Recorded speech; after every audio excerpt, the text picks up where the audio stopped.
it's a mountain. Likewise, procrastination, failure, doubt, laziness, the list is endless. But the good news is that the power to climb these mountains is embedded in you. Today is June 2nd, 2017. I must remind you that we are in the middle of the year 2017. What is that mountain stopping you from living that good life that you desire? Push it aside and get on the train because the year is heading to its end. You're welcome to the English service of Voice of Nigeria, transmitting on 7255 kHz in the 41 meter band to West Africa, and also on www.von.gov.ng. I am Okuchi Juma, your announcer for the spanning belt of transmission on the English service of Voice of Nigeria. We can't afford to miss VonScope, a package of news, views, comments, and analysis of issues that will be coming up at 8 hours Greenwich Mean Time, that's a few seconds from now. Later on at 8:45 hours Greenwich Mean Time, on Bonds of Harmony, we'll take you to Lagos State, Western Nigeria, and make you know how Lagos State accommodates all tribes and cultures in Nigeria. And that'll be on the program Bonds of Harmony. But before our trip to Lagos State, Kenny's Voices will come your way at 8:30 hours Greenwich Mean Time. Studio time now is 8 hours GMT.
You're welcome to VonScope, a package of news, views, comments, and analysis of issues, reaching you from Voice of Nigeria, Abuja. On our menu this morning, when the word army is used, all minds go to the military, but there's a new army in town. It is the army worms, and they are wreaking havoc on farmlands across Nigeria. Stay tuned for details of these and other stories on this edition of VonScope. On our headlines this morning, Nigerian acting president re-emphasizes the need for Nigeria's unity. South African president faces pressure over leaked document. U.S. president's withdrawal from climate agreement faces international criticism. Details of these plus economic and sports news, today in history and African proverb will come up in the course of the program. Remember, you can also listen to us on www.von.gov.ng. My name is Okuchi Juna. Do stay with us.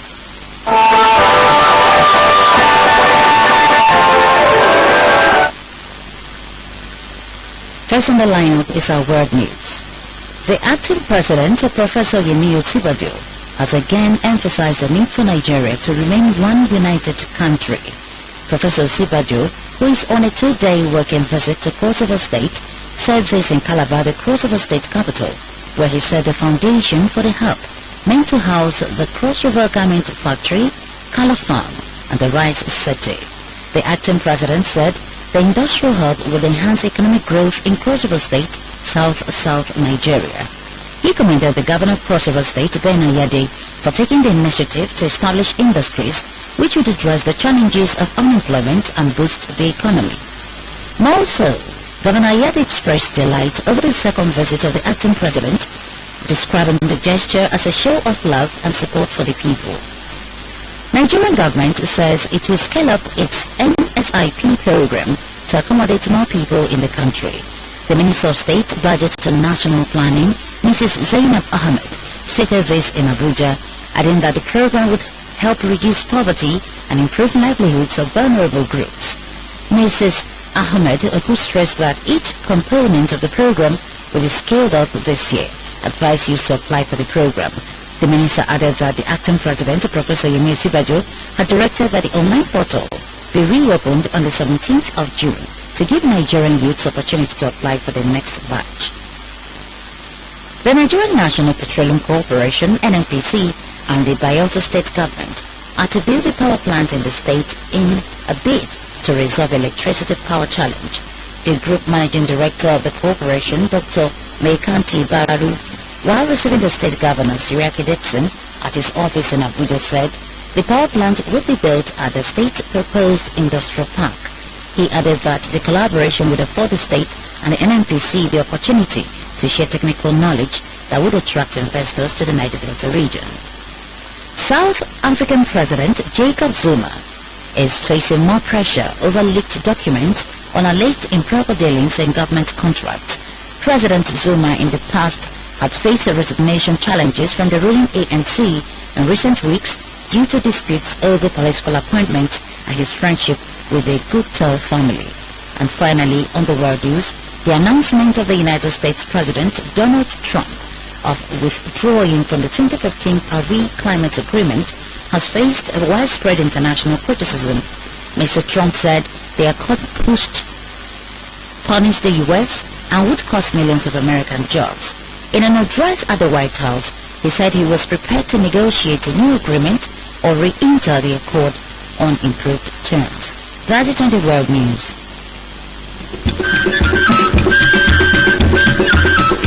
From the towering heights of the Zuma Rock to the shimmering falls of the Ikogosi live a people united for good. With a rich deposit of black gold as a footstool and a population of over 140 million people, an engine room for growth.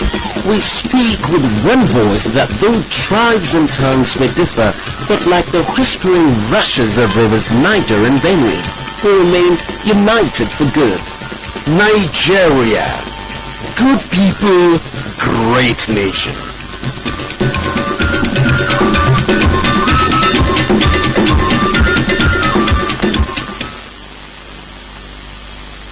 You're still listening to Phone-Scope, a package of news, reviews, comments, and analysis of issues, reaching you live from Abuja.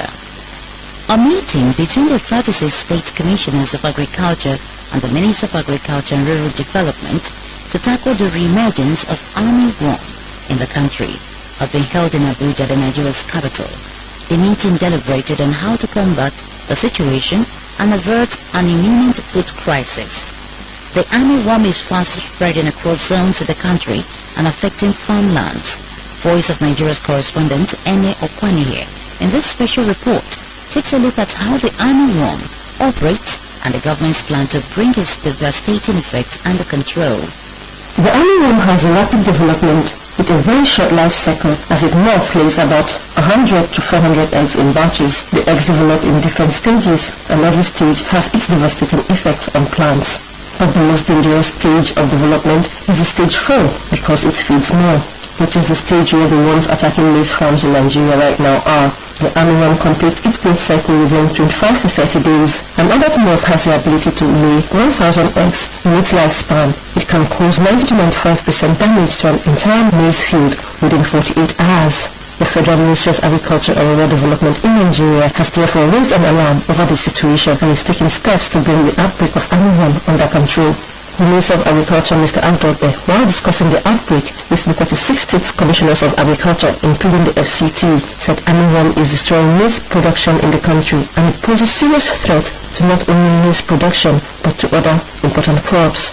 Mr. Obe also said the pest, which is currently attacking farms across the country, also poses threats to the poultry industry, which, if not controlled, will result in the skyrocketing of prices of poultry products, as maize is one of the major crops used for the production of poultry feeds in the country.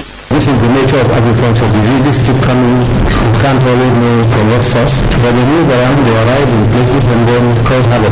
The impact of the shortage of maize has been severe on poultry, and definitely for a country that's facing food challenges in the northeast in particular, we can't afford to let it proceed. Mr. Ogbe, however, added that the government is enlisting the service of an agrochemical company to provide pesticides that can be used to combat the armyworm. The enlisted company will also carry out sensitization campaigns across the states and local governments to make sure farmers are well enlightened on how to use the pesticides to prevent and control armyworm. Meanwhile, the Deputy Director of Horticulture at the Ministry, Dr. Mike Kano, in his presentation titled The African Armyworm Infestation and Proposed Control Strategies in Nigeria, said that a total of 2.98 billion naira will be needed to contain the pest for about 700,000 hectares of land affected across the country.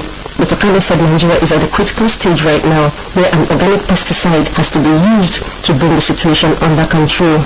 He however emphasized the need to use an organic pesticide that will not leave residues, as usage of any harmful pesticide has damaging effects on the human health. The armyworm is believed to have migrated to Nigeria from Benin Republic through Oyo State, and aside maize, it attacks other crops including grasses, sorghum, barley, millet, wheat, and rice. Other crops that harbor the pest include cotton, tomato, groundnut, and ginger, and they are found in high-density areas. Currently, the pest has spread to the southeastern part of the country, the southwestern part, the south-south, the northeast, and the northwestern part of the country. For Voice of Nigeria, I am Eme Okwanihi, reporting.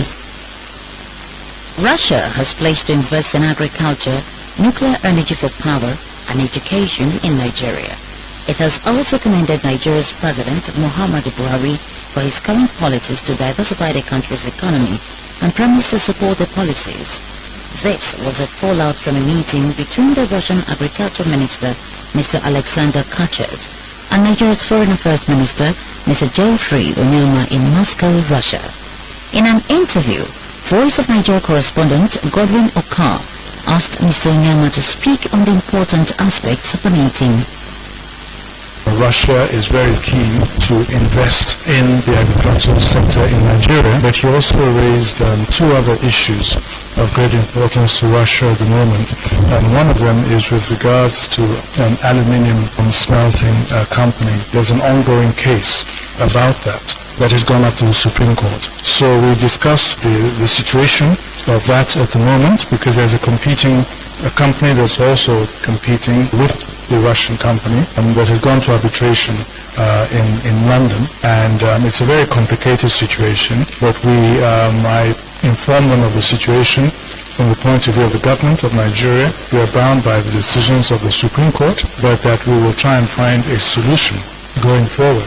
Then Gazprom, which is the biggest Russian oil and gas company, their representatives also talked about the joint venture that they had set up in Nigeria, and the fact that not much has been happening since it was set up almost about 10 years ago.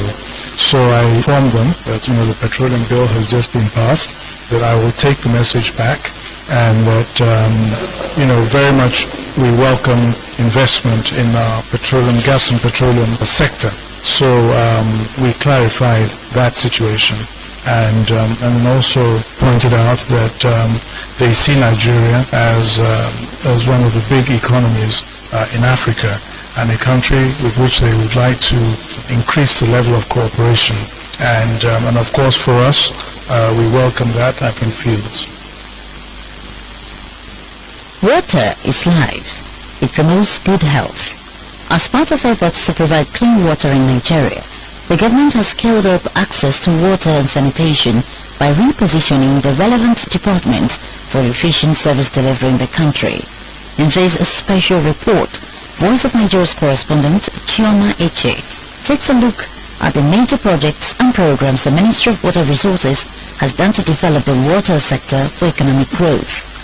With an increasing population, urbanization, agriculture, industrial development and a drive to improve food production, the demand for water supply and sanitation had continued to increase, thereby requiring an innovative approach towards sufficient water. In view of this, the Nigerian government introduced a Water Plan Initiative Program, Partnership for Expanded Water Supply, Sanitation and Hygiene, PWASH, to improve water supply and end open defecation across the country. On this, the Nigerian acting president, Yemi Osinbajo, has this to say. Through this well-structured framework for project delivery, it is expected that the implementation of PWASH will help to attain our targets of increased rural water supply and sanitation and improved public health, as well as expected positive impact on economic growth and human development. On agriculture, the Minister of Water Resources, Engineer Suleiman Adamu, said the ministry has launched a youth empowerment scheme to train and empower youth graduates in irrigation, aquaculture, and promote agro-businesses across the country. We are committed to this program, this scheme to help our youth develop and by extension also revitalizing the river basin to be alive to the responsibilities as agents for food production, enhancing our food security and for supporting integrated rural development.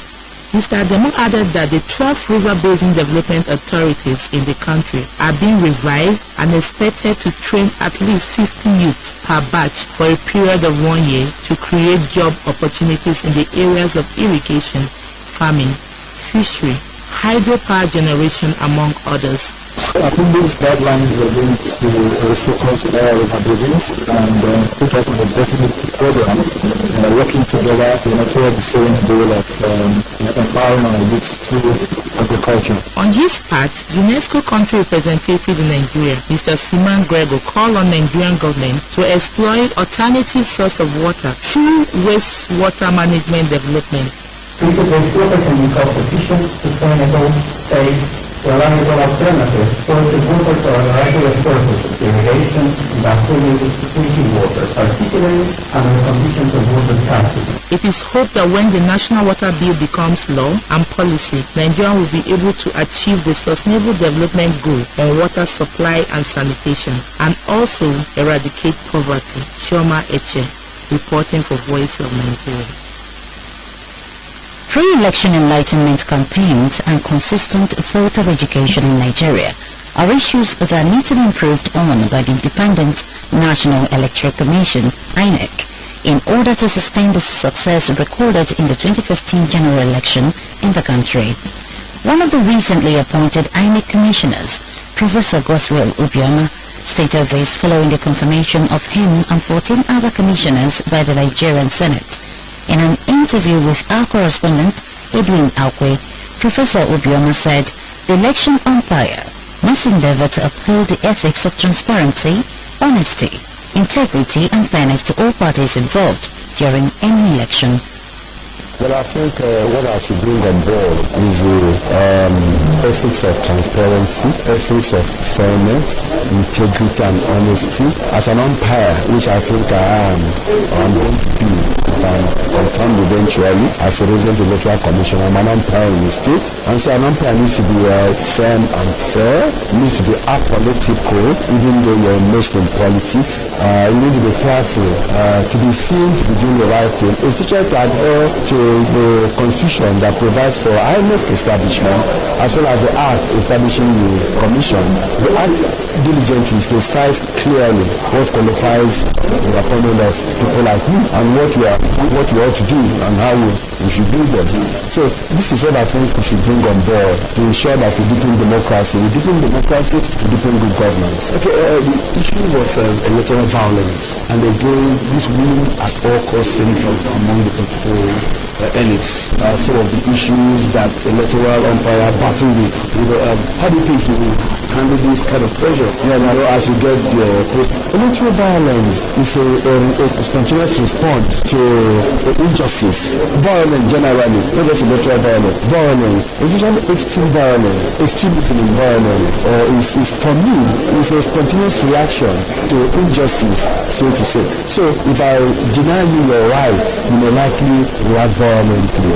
For most human beings, that is the way they react. So I should think that if we create a platform, if we create an environment which people see to be firm and fair, environment in which there is equity, an environment in which people's rights are respected, an environment in which the dictum of one man, one vote is seen to be done and is done, it will minimize violence. An issue of not imprisoning candidates. Every political party has a constitution, and the constitution is clear on how candidates should come up to represent the rest provinces of the. That was Professor Boswell Obioma, a resident electoral commissioner designate. The Nigerian House of Representatives is to investigate the $200 million meant for energy development in the country. This was contained in a motion unanimously adopted by the lawmakers demanding full investigation on the monies allocated from the Clean Technology Fund to help overcome the financing challenges of the climate change initiatives. Sponsor of the motion, Shehu Ali Musa from Bauchi State, explained what the motion intends to achieve and the House of Representatives' efforts towards a safer and habitable environment in Nigeria. It is a fund the Nigerian government receives from the Clean Technology Fund. And Clean Technology Fund is one of the multi-donor agencies under the Climate Investment Fund that funds mostly countries that have a very high carbon emission. You can see in Nigeria there is no constant power supply. Most people resort to using generators, and as such we are emitting quite a huge amount of carbon dioxide into the atmosphere, which is not good for the world today. So this particular donor agency is a collection of rich countries, developed countries, who come together and place their money together to see how they can be able to help developing countries curtail the amount of carbon emission into the atmosphere. So Nigeria is lucky to be nominated as one of those countries that are going to benefit from that funding. And that is why I said in 2012 we were being nominated, and in 2014 money was being released, and that money was amounting to $250 million US. Out of it, only $50 million was used. Then the $200 million was dedicated for the development of solar power generating plants. That was Mr. Shehu Ali Musa, member, Nigeria's House of Representatives. You're listening to One Scope, a package of news, views, comments, and analysis of issues. Studio time now is 8:20 hours Greenwich Mean Time, and it's time for Jennifer Ena to bring economic news. Thank you and welcome to Economic News. President of the Nigerian Council of Registered Insurance Brokers, Mr. Kayode Okunoren, has urged Nigerians to support the present administration in revitalizing the economy. Mr. Okunoren, who made the appeal in an interview with journalists in Lagos State, southwest Nigeria, said the country is getting out of hardship but needs patience and full cooperation of Nigerians for full recovery. He explained that the Economic Growth Recovery Plan blueprint initiated by the present administration is laudable and realizable with understanding and full support of stakeholders. Mr. Okunoren, however, called on the federal government to be committed to providing affordable housing, good road networks, steady electricity, and other social amenities to Nigerians. Senior advisor at the UN Economic Commission for Africa, Mr. Adeyinka Adeyemi, has called for the unconditional return of assets stolen from Africa by some developed countries. Mr. Adeyemi, who made the call in New York, said that it was unethical to attach conditions to the return of assets stolen from the continent. It is not only unrealistic, it's unethical. You cannot steal money, quote unquote, and attach conditions to your return. You cannot do it. This is immoral. Nowhere in the world will this be even entertained. I think what we are talking about is the governance issue. Same thing I was saying, no, this money is to return to Africa anyway. You people will mismanage it. You people will do this. You people will steal it. All this baseless things. This may be an issue. It may be good, and people should consider this very seriously so that they know the world is watching. But that cannot be a condition to hold on to the money. This is where we are very rigorous about. We take the money, we will track it, we will make sure that we get back our money. Now, we thank you for calling attention to excesses in terms of governance or challenges in terms of development. That is. I am Jennifer Ina. Thank you, Jennifer. Nigeria on Thursday beat Togo 3-0 in a friendly match in Paris, thanks to first half goals from Ahmed Musa and Kelechi Iheanacho. This is the Super Eagles' second warm-up match ahead of their 2019 Africa Cup of Nations qualifier against South Africa in Uyo on June 10. We now join Sports Desk correspondent Nuke Origin, who has more on sports news. Thank you. Hello to you listening. Here is sports news. Nigeria has climbed 2 places in the latest FIFA ranking released by the football governing body FIFA on Thursday. The Super Eagles are now ranked 38 in the world as against the 40th position in last ranking.